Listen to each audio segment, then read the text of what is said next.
सुनी आवत हासी। जब पानी में कोई मछली प्यासी रहे तो यह बात सुनकर तो सबको विचार अंदर में होने लगता है कि ऐसे कैसे होता होगा। इतना जल है समुद्र का और फिर वहाँ मछली प्यासी रहती है, क्योंकि उसे अज्ञान है। मछली क्या करती है, सीधी चलती हुई चलती रहती है और जब उसको प्यास लगती है तो मन में सोचती है मैं यहाँ से पानी पी लूँ क्या।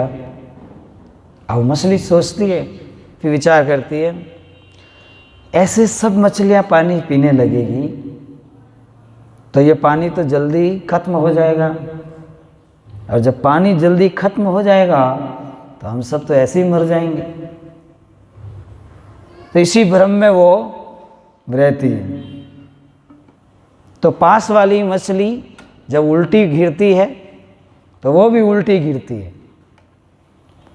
तो उल्टी होकर के वो देखती है कि पानी कितना है, तो दिखता है पानी तो बहुत लंबा है, बहुत लंबा चौड़ा है। फिर वो पानी पी लेती है। तो ये हम सब के ऊपर है। वो पानी मतलब ये जीव। अब ये जीव सोचता है कि जो सुख है, जो शाश्वत परमात्मा है, वो तो हमसे बहुत दूर है, वो कभी नहीं मिलेंगे।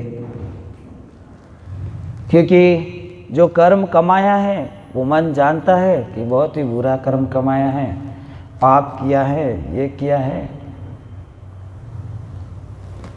तो पानी में जैसे मीन प्यासी है, ऐसे ही परमात्मा हम सब के साथ होते भी हम लोग उसका दर्शन, उसका ज्ञान, उसका स्वरूप नहीं देख पाते हैं, प्यासे रहते हैं। पानी में मीन प्यासे। सुनी सुनी आवत हंसी, और सुन करके बड़ी हंसी आती है। ऐसे ही सद्गुरु कहते हैं, मैं देखता हूँ लोग अपना कर्म नहीं सुधारते हैं और योग्य गुरु के पास नहीं जाते हैं और अपना साधन भजन नहीं करके वो भटकते रहते हैं। कोई तीर्थ में, कोई व्रत में, होम यज्ञ जप तप क्या क्या करते हैं।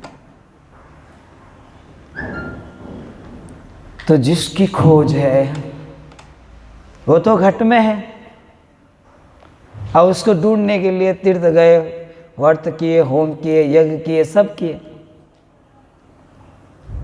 तो साहब हंसते हैं, मन में हंसते हैं कि जिस परमात्मा को ढूंढना है वो तो इसके साथ ही है।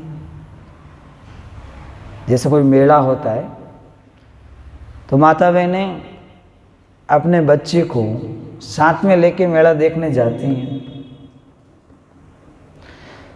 तो इस तरह से खाक में बच्चा और गांव में ढिंढोरा भूल जाती है। बच्चा को ऊपर ले लेती है, खाक में देखती तो है नहीं, कहाँ गया मेरा बच्चा, कहाँ गया। तो इसी तरह से कहते हैं कि पानी में मीन प्यासी। हम सभी अज्ञानतावश दुखी हैं, परमात्मा हमसे दूर नहीं है।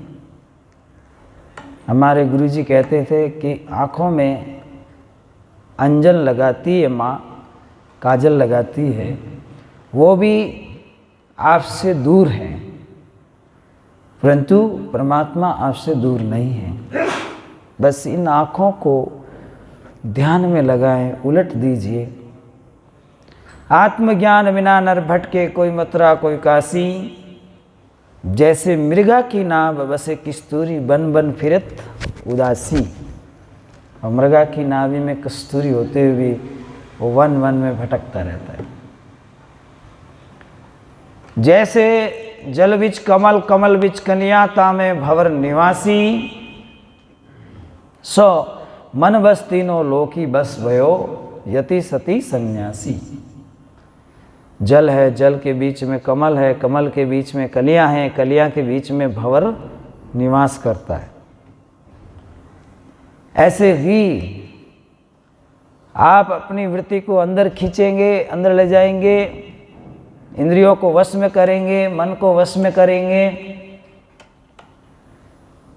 अगर मन वश हो गया तो तीनों लोग भी वश हो गया। अगर मन वश नहीं हुआ तो यति तपी सन्यासी कुछ भी बन जाएं, वो परमात्मा मिलने वाला नहीं।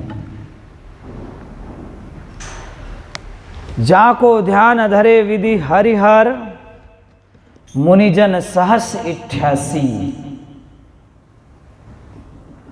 जिस परमात्मा की खोज में बोलना बंद करके मौन रख दिए मौनी, और मुनि लोग पहाड़ों में गए, कंदराओं में गए, पैदल चले, कितना कष्ट उठाए, और जिनका वो रात दिन ध्यान कर रहे हैं वो कहीं बाहर नहीं, वो तेरे घट माई विराजे परम पुरुष अविनाशी। जो परम पुरुष अविनाशी है वो आपके घट में विराजमान है, उसको बाहर मत ढूंढो। है हाजिर जाने दूर बतावे। जो हाजिर है, अपने पास है, उसको दूर बता रहे हैं। है हाजिर जिन दूर बतावे, और दूर की बात निराशी। जितने दूर दूर जाएंगे वो निराश होकर लौटेंगे। और कहे कबीर सा सुनो भाई साधो, तो गुरु बिन भरमन जासी। अब ये जो भर्म है ना, ये बिना गुरु के मिटने वाला नहीं है। इसलिए गुरु की शरण में जाओ और साधन लो, भजन लो, तो वो पास में है।